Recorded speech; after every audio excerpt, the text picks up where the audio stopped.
Okay, I am on the Sribbr website, and this is where we are going to learn to make our citations, and in fact, it's going to automatically generate our sources citations so we can put them directly on our Works Cited page in our document. Okay, so we're going to go to Citation Generator from here. And because I've worked with this a lot, it already has my settings here, but there should be some kind of menu here called citation style. And there should be a drop down menu, and you just go ahead and you choose MLA 9th edition. You may have to scroll down, or you may have to type in MLA 9th edition so that this comes up. So make sure you have this up here first. And then you're going to cite your web source very, very easily. The web source, you just have to copy and paste the URL into this site, or into this search bar right here. And I've already copied it to my clipboard, so there it is. And I am going to cite it. And you can scroll down and find your citation. Right here it is. Copy it to your clipboard, and then go to your Google Doc, and you're going to Control V, and put that right in there.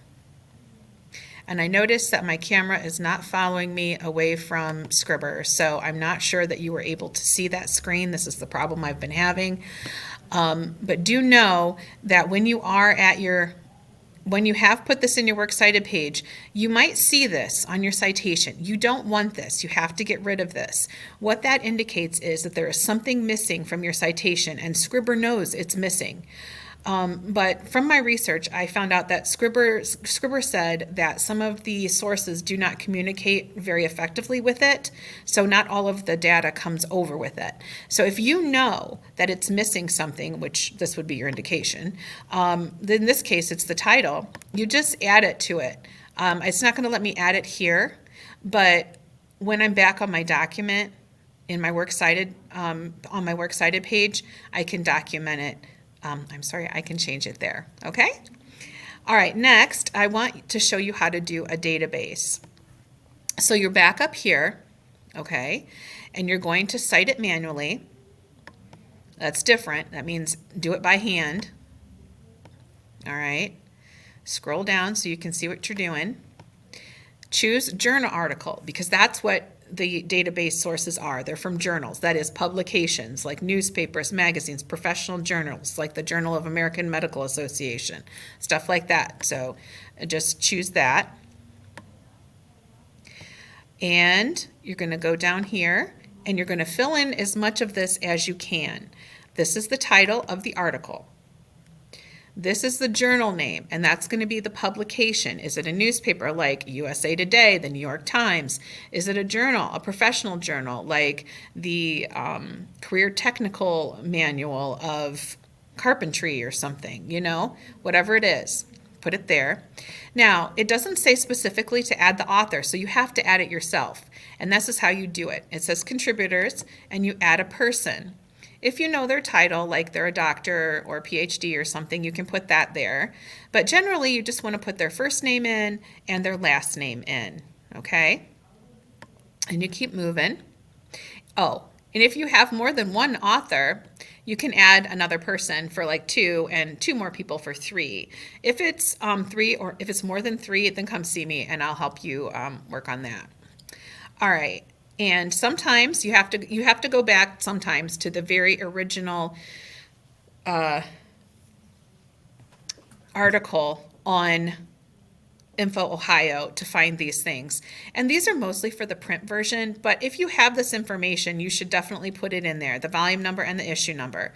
Ignore this one, I don't know what it is. The publication date will be just that, and you may have a month, so you can add it, and if you have a day, add it. The library database here, it's grayed out, but you can see that that is EBSCO, and I want you to write EBSCO here, okay?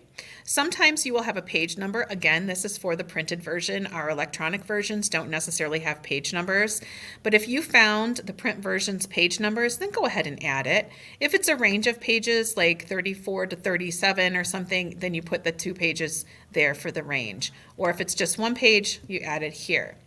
Now, you come down here, And this, you will need the URL for the PDF. Okay, so you're going to go back to the original article and you're going to hit online source or something like that, and then it's going to give you the PDF, and you want the short address for the PDF. If you're having trouble finding that, come see me, because a couple of the articles do differ. Sometimes it's very easy to find the PDF URL, and sometimes it's not the correct one. So at any rate, fill it in, and then you cite your source. Now, I've already done this, so I'm going to go back and show you what has already been done. And my source is right here, okay? It's missing something. It's missing her name.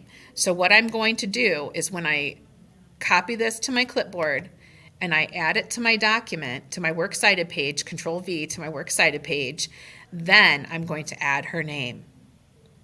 The final thought here is, when you see your works cited page, you have your two sources on there and you've completed that. Make sure that they are in alphabetical order. You may have to switch them around a little bit. If you are having trouble switching them around easily without getting everything messed up, just let me know and I will help you do that. But if you go through my first video for formatting the research paper, your works cited page should be already ready to accept these copy and pastes, okay? And it'll just set it up beautifully for you, okay? Thanks for watching.